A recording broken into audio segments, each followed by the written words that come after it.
It's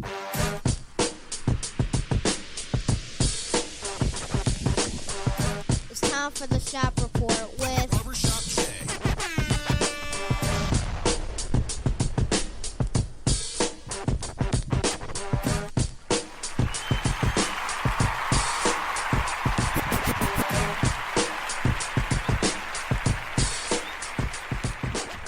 What up, sports fans? Welcome to the Shop Report.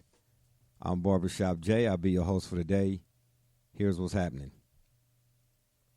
If you're a sports fan and you turn on the radio or the TV today, you're going to hear a lot of chatter, and rightfully so, about Terelle Owens being snubbed for this year's Hall of Fame induction.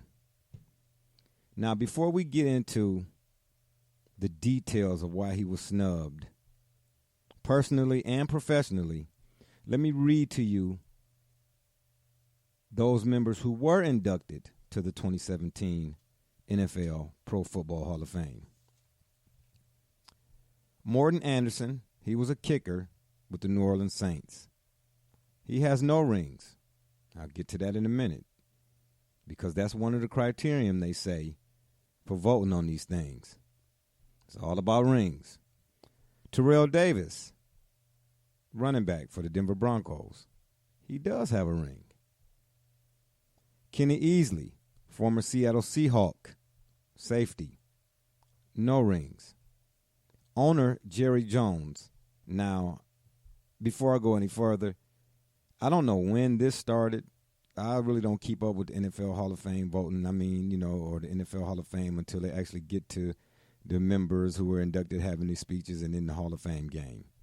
So I don't know when this started or how, if this has always been the case, but Jerry Jones, I mean, I could understand, his record and, and what it's based on and why he got in, because that's important too, your acumen. But I just didn't know that owners were getting votes. I thought it was for a players only thing, so to speak. But defensive end Jason Taylor, former Dolphin, no rings. Running back LaDainian Tomlinson, who headlines this year's class, former San Diego Charger, no rings. Kurt Warner, NFL analyst, quarterback. I mean, too many teams to name. Okay, I digress. But most notably with the Rams, and he did get a ring. Now, this list of these guys that's going in, it's an admirable one. I could probably, or it would probably take me all day to try to decipher who should and shouldn't be on this list. But when we're using or discussing Terrell Owens, him being the focal point here of this discussion or this topic, I have to ask myself, when I see this list of guys who got in, where or who could have been substituted for Terrell Owens? In my estimation, if having a championship ring is one of the criterion and high on the criteria list, then definitely he should have got in over Morton Anderson. And Kenny Easley and Jason Taylor. But at the same time, I say he could have got in over one or two of these guys that do have rings. Kurt Warner, Jerry Jones, most definitely. Now, I don't have all of Terrell Owens' numbers and his resume in front of me. But when you hear these committees that get together, especially with baseball and NBA, again, what are you voting on? What's your criteria? And as I mentioned a little bit ago, if rings are one of them, which I agree, championship should be one of them. But that don't necessarily mean that if you don't have it, you're not worthy of, okay? But I just say championships are one. Your production and the duration of how your sport and how long you were, how long you were able to play the sport at a high level. Terelle Owens should be in, man. Now, I'd be remiss if I didn't say this or add this to it. The reason why he's not getting in, Terelle Owens, is because of the bias that comes along with who he is and his antics. But let me read to you something first, and this is a part of, if you go to the Pro Football Hall of Fame's website and look up, I don't know, you can type in committees and, criteria for voting, Hall of Fame, voting or whatnot. And maybe a 2 or 3/3 down the into the article or the paragraph or whatever, they have if the way I'm reading it or the way I'm thinking is like one of their bylaws or whatever, one of their contingencies.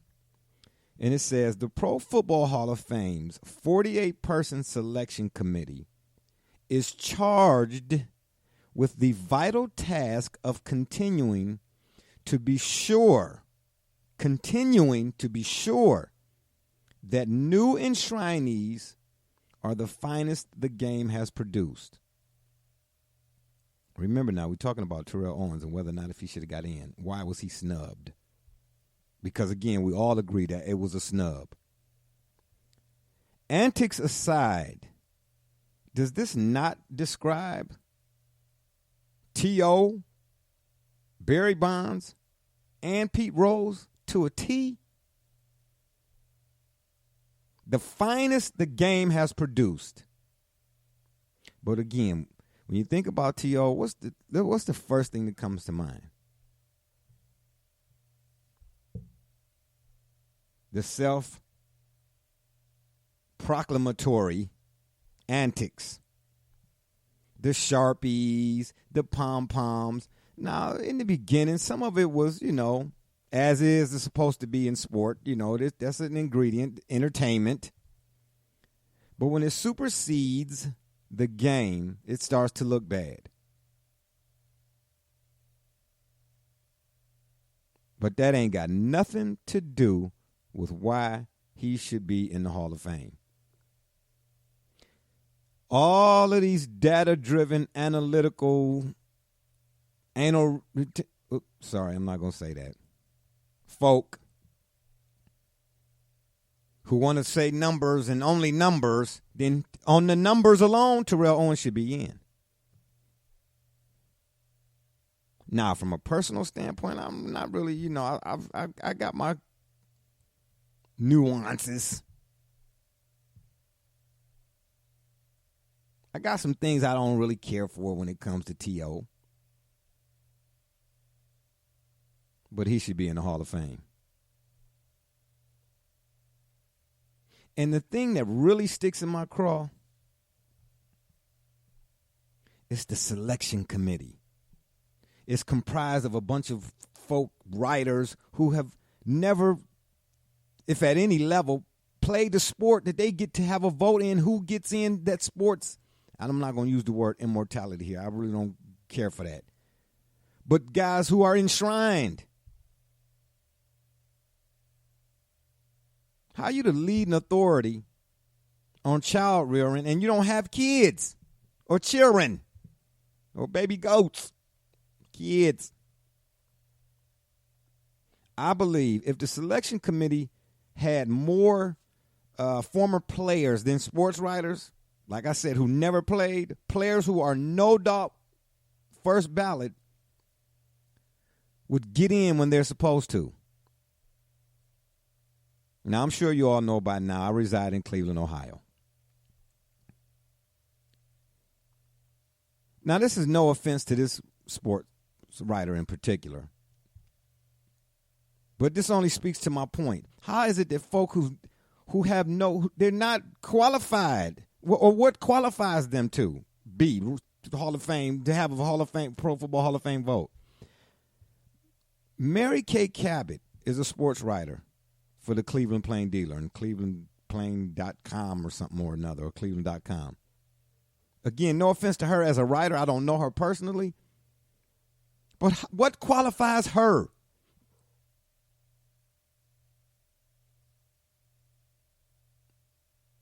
What qualifies her as having a Hall of Fame, Pro Football Hall of Fame vote?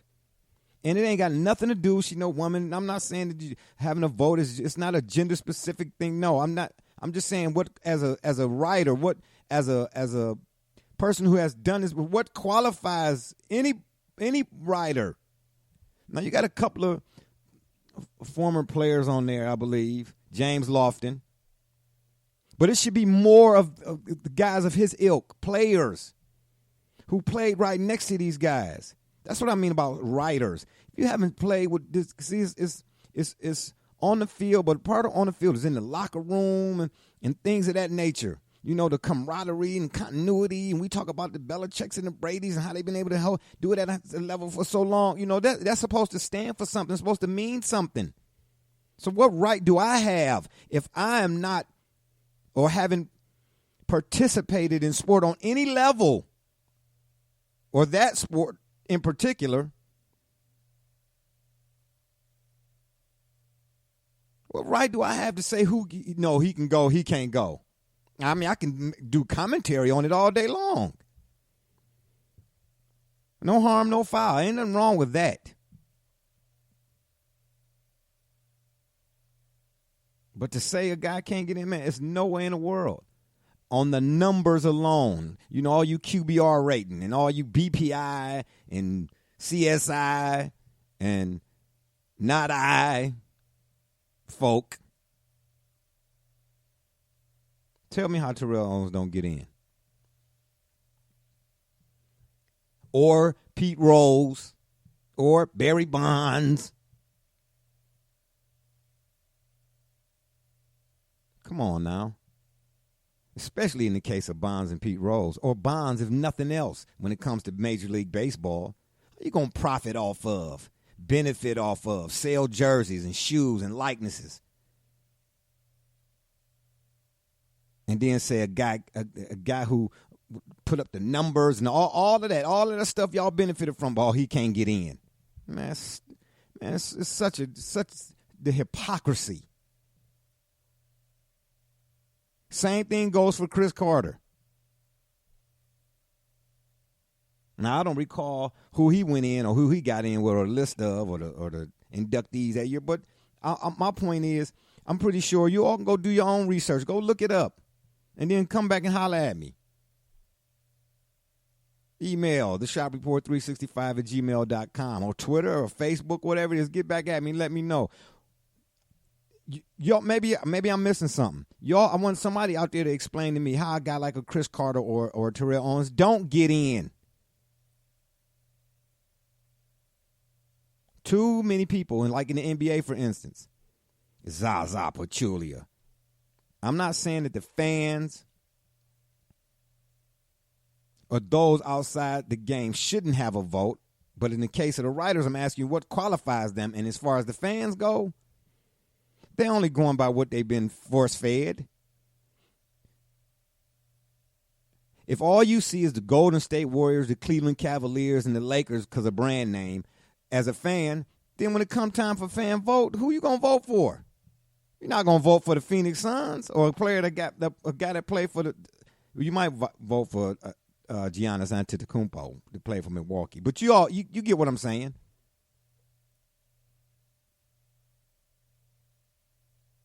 You're not going to vote for the guys you don't get this that you're not force fed, so it's tainted.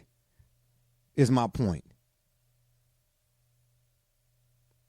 Let the players or peers have more of a say-so in terms of who gets in, whether it's the All-Star game or the Hall of Fame.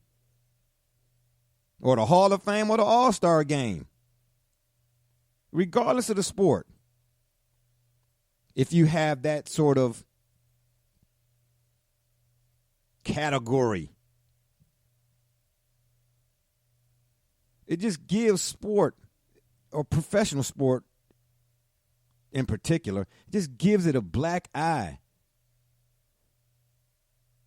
And it's creating false storylines or over-dramatic storylines, if you ask me.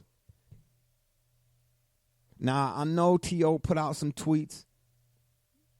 You know, I didn't read them.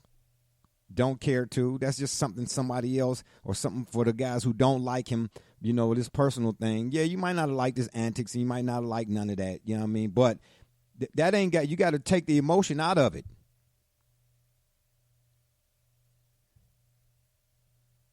You got to take the emotion out of it. They should give it to robots. Throw the numbers into a computer. You know, save it on your hard drive. And then print it out. You know what I'm saying? They might as well.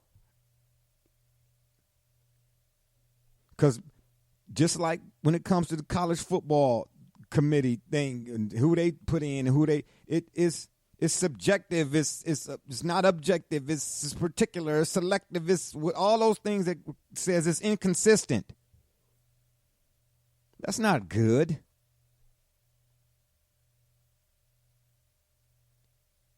Because if you are charged with the task of continuing to be sure that new enshrinees are the finest the game has produced, as long as that personal, emotional element is there, this is contrary.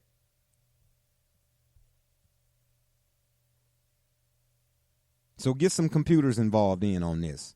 Because again, for the umpteenth time,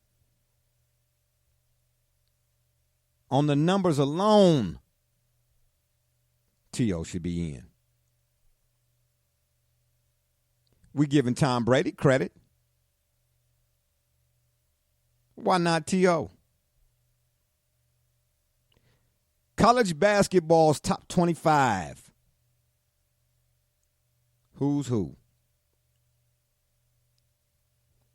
Now, I got to admit to y'all, I have not watched but a handful of college basketball games this season. And you all know my reason. Because to the eye, some of this stuff, or most of it, is just not pleasing. But I thought I'd break down and give you my reason, the who's who and who ain't who, top 25 college basketball this season. With March Madness just around the corner, it's about time for us to start really getting into some of this who can and who can't. Here are a list of the top 25 and a little tidbit of mine for each one. Gonzaga, and I'll go by the AP poll. This is the AP top 25 men's basketball poll. Gonzaga, right now, they sitting at 24-0. Now, for the sake of numbers, 24-0 look good. Till I look at who they done played. See, that's my whole contingency when it comes to these things. You know, if you're going to make a statement or you're going to say a this or that, I'm asking you first and foremost, what is it based on? If it's based on your feelings, I ain't feeling it. You feel me? If it's based on fodder, nada. Gonzaga done played Mercyhurst. I'm bad, my bad. Pepperdine, being facetious. Pacific. You see where I'm going? That don't mean they're not 24-0. They are.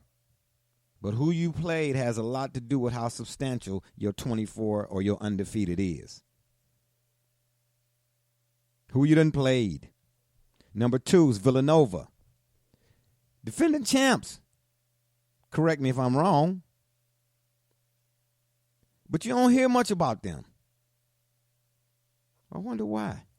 Oh, because they're not one of the blue bloods, the Kentuckys and the Kansases and the Louisvilles and the, they're not the hot commodity. Because they just go about it, man, yeoman-like. They roll them sleeves up, man, and they get at it. They don't want no notification. Excuse me. Notoriety. I say they're going to repeat. That Philadelphia boy, the way they pulled it off against them big Carolinians, Tar Heelians, nothing short of remarkable. It wasn't no lucky shot, no nothing. When I say remarkable, I mean the way it was played was textbook from start to finish. I'm not a gambling man, but I'll put my money on the team that plays textbook, not the team that's hot right now. I get it when you're going into a tournament, you know what I mean? You want to have some momentum and all that kind of stuff. But we talked about consistency earlier, right? I look at the full body of, and I go from start to finish, or from the start to where you're currently at right now. And if I see some consistency, I'm rolling with you. In Villanova, if they ain't nothing else, they consistent. Kansas, inconsistent. But one of them blue bloods, one of them teams who got a pedigree, which weighs into the equation as well. How much, I can't really say right now.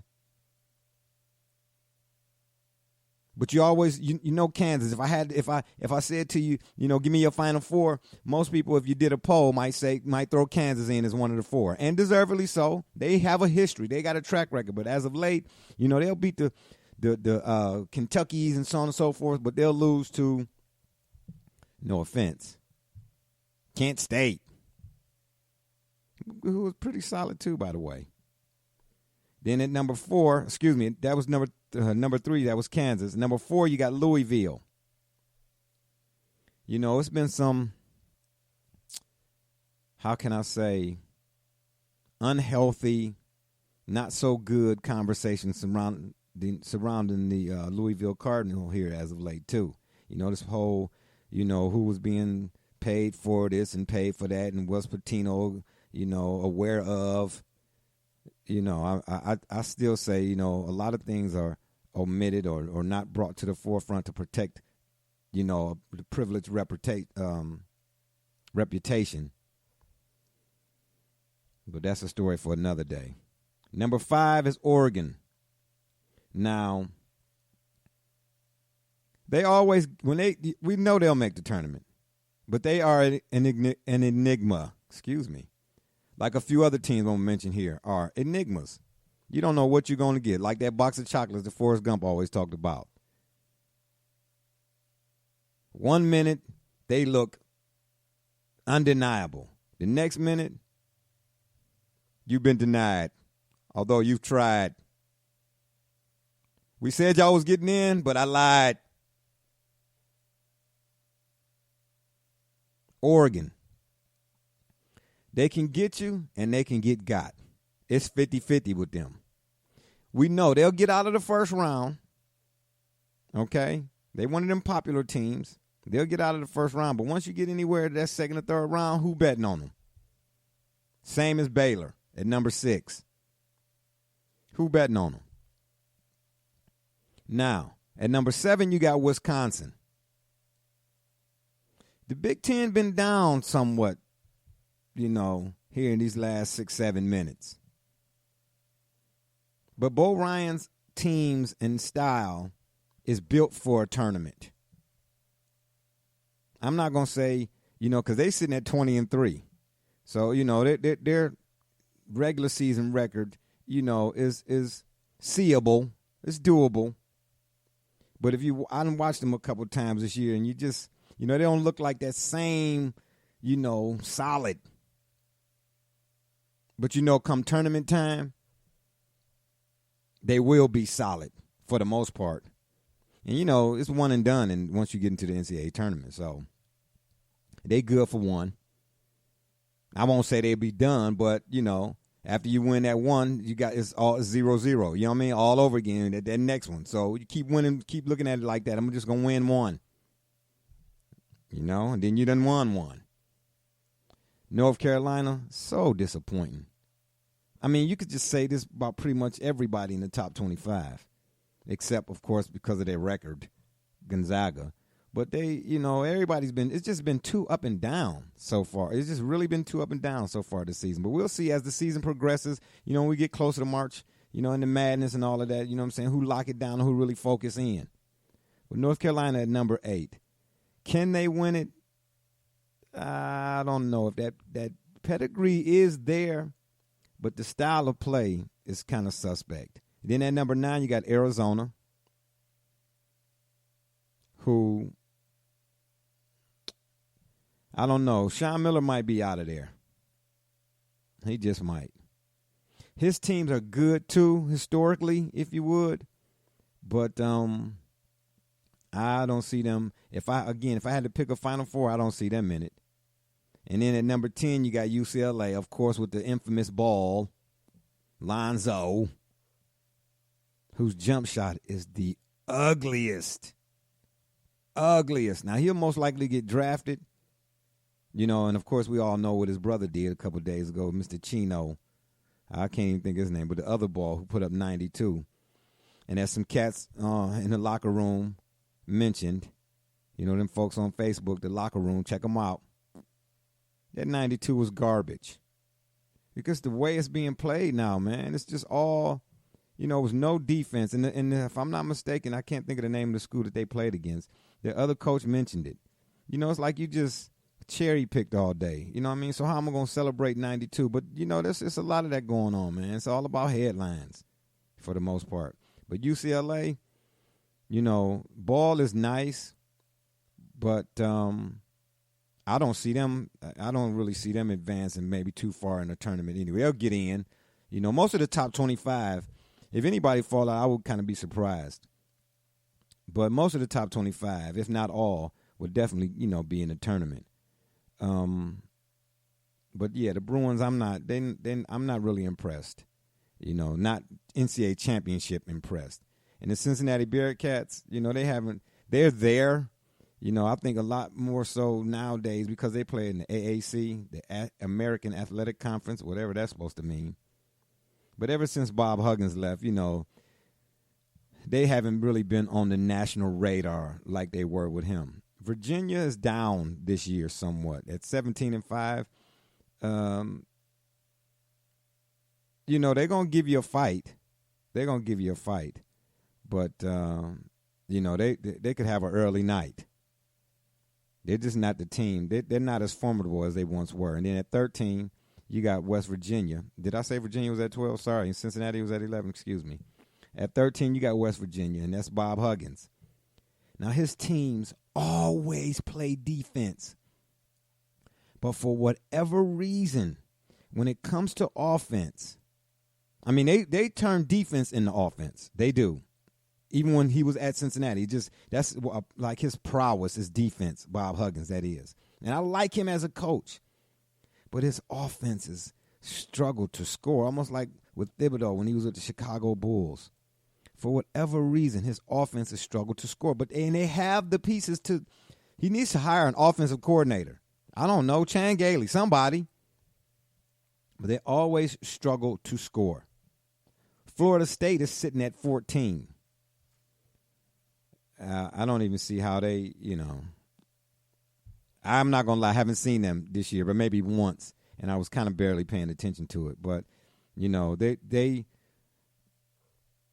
just off history, I think they'll be a first-round exit. Well, again, when you get in the tournament, it depends on who you matched up with. You know what I mean? Like I said, if they matched up with a Mercyhurst, no offense, of course they'll win. But I don't see them really going anywhere. And then at 15, you got Kentucky.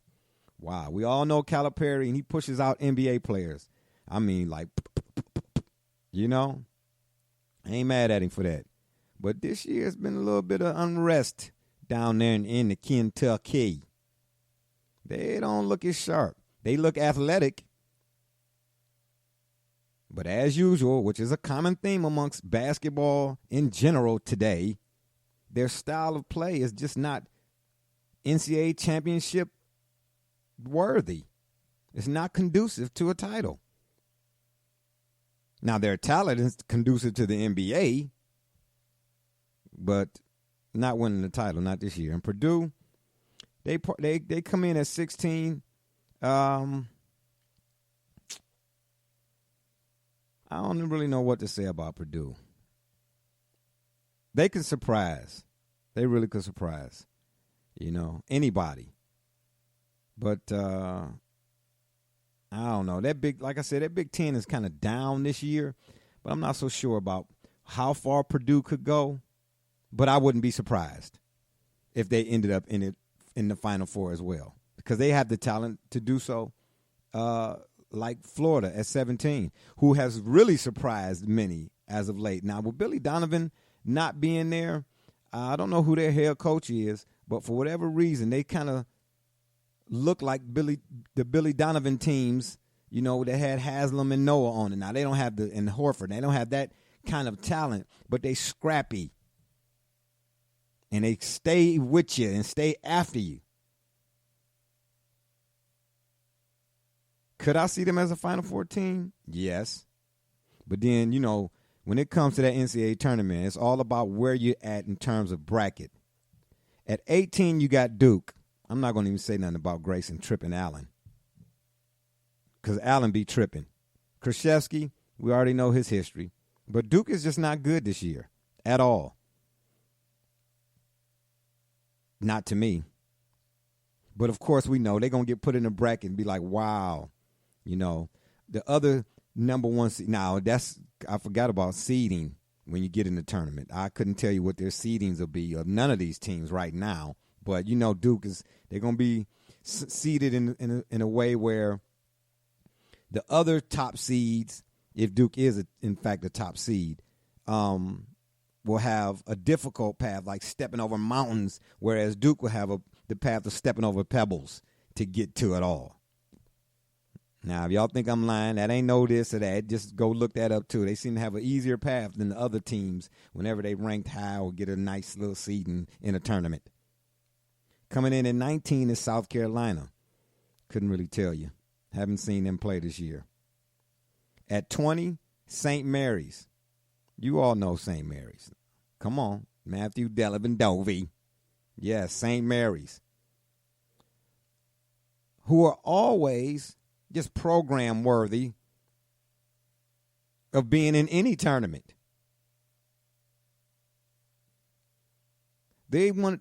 St. Mary's is one of those teams where most likely, like, they'll come on late when the tournament starts. They'll come on. They'll be one of them late games. Them ones you just got to make sure you get your sandwiches, some chips, or something to drink. And you be like, oh yeah, I'm about to sit down and watch this one, because they know how to battle. Believe it or not, they know how to battle. Now, I'm not saying they NCAA championship worthy, but they worth watching, no matter who they playing. At 21, you got Maryland. I mean, Trumbull. That's all I can tell you about Maryland. Yeah, that's really all I can tell you about Maryland. I know they're not going to no title, not this year. But Trumbull will maybe be a top 10 pick. And then at 22, you got Butler, who, after Brad Stevens' exodus, are surprising at 18-5. I'm kind of surprised they were able to maintain that or that stability, that winning stability, with him not being there, because he sort of brought that program up. Now, I couldn't really say if they would be in a title run, as a legit contender for winning the NCAA title, but I can say that, just the nickname, Butler Bulldog, that's got to keep you at the front of your seat for the most part.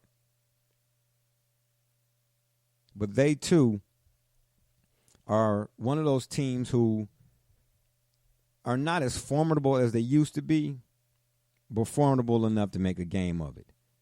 Then at 23, you got Creighton, who started off the season, seemed like always on SportsCenter, and who have tailed off considerably as of late. They're a newcomer on the scene. The Creighton Blue Jays are. Matter of fact, when I see their logo, I think of the Toronto Blue Jays. That's, I know who Creighton is, but they haven't been good for, it's been a long time since they were, in the conversation.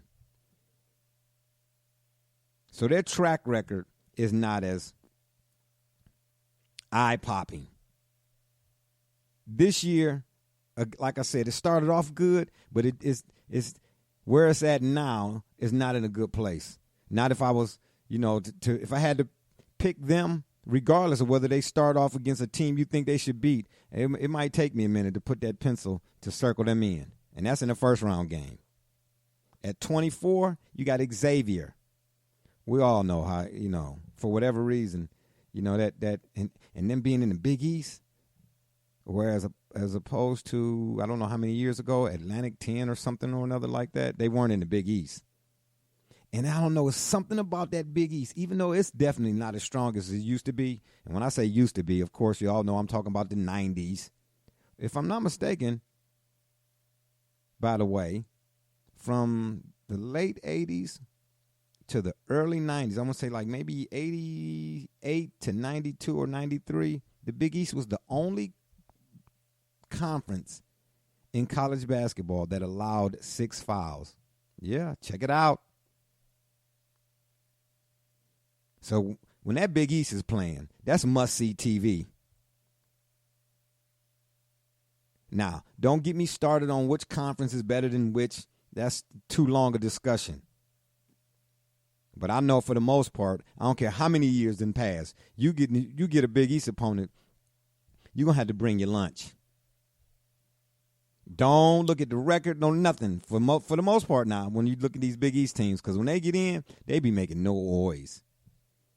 And last but not least, coming in at 25 is SMU.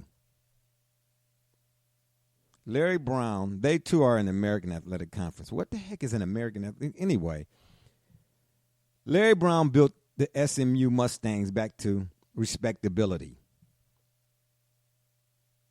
And that's where it starts and stops.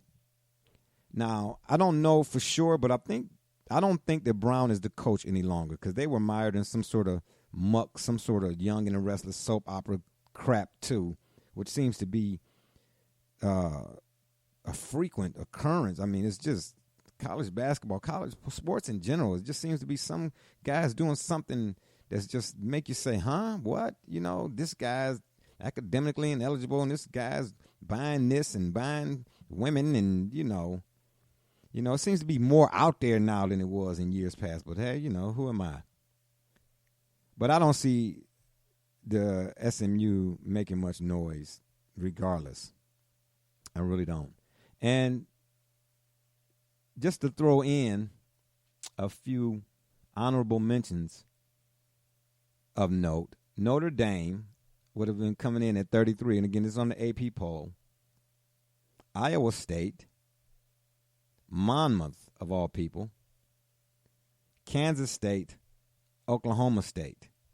So, we'll see. Like I said, March Madness is still a little bit away. So, we will see who is and who ain't championship material. But again, I say Villanova all day. They the defending champs. They should be first on the ballot anyway. Dan Gilbert offers to trade Wayne County a new jail for MLS stadium land. That's right. Here we go again with this Dan Gilbert man. Dan Gilbert, and this is an article I'm reading to you all from Deadspin. Patrick Redford. Cavaliers owner Dan Gilbert, Comic Sans enthusiast, and predatory lending magnate, recently submitted a bid with Pistons owner Tom Gores, who he partnered with last year, for an MLS expansion team in Detroit. Part of that bid was the outline of a stadium plan. Gilbert and Gores don't have a stadium deal in place, unlike fellow MLS expansion contender Sacramento, but they have the outline of what they'd like to do, and it centers around, of all things, a jail. Here's where it get good. The plot of land that Gilbert wants to buy the new arena on is in Great Gratiot Avenue in downtown Detroit. Wayne County was in the process of building a jail on the site until 2013 when officials announced that the project, estimated to cost $220 million, was likely going to run far over budget, closer to $391. So it sat unfinished for more than 3 years. Why is Dan Gilbert, but we all know his connection to Detroit, but why is Dan Gilbert proposing to buy anybody anything when all his, this right here in Cleveland? So you're going to take from these fans to renovate the queue, and then the money that they spend in this brand new queue, you're going to turn around and spend it on building a new facility in Detroit, on a jail, and a Major League Soccer stadium?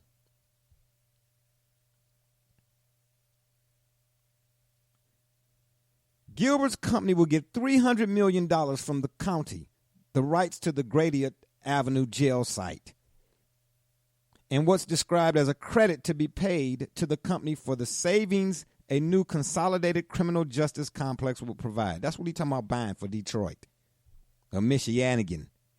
Ravenous billionaires like Gilbert should pay for their own stadiums. That's why we're reading this thing to y'all from the beginning, okay? And what Gilbert has done here is little more than a sleight of hand. He'll still be getting millions from the government in return for building what he wants, and without even guaranteeing that a team will come. This is for the soccer stadium. In this case, Rock Ventures estimated building the criminal justice complex will cost it $420 million.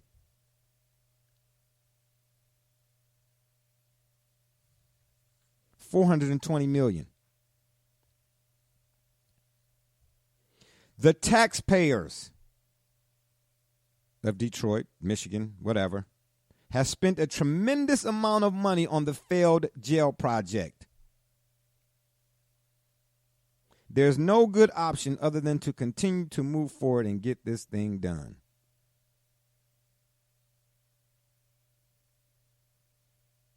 Can you believe that? They're talking about for this thing to happen, it would have to be an out of this world type deal. Okay. I won't say it is out of this world, but it's unfortunately it's who Dan Gilbert is. And y'all say support him for what? Not supporting nothing that Dan Gilbert do. Nada. And on that note, it's been fun, but we got to run. Appreciate y'all for listening to The Shop Report. Check us out on social media at The Shop Report, or email us, theshopreport365@gmail.com. And if that don't work, Google it. I'm Barbershop Jay. And remember, next time y'all want to know what's really going on, man, come to the shop. Walk-ins are always welcome. Holla.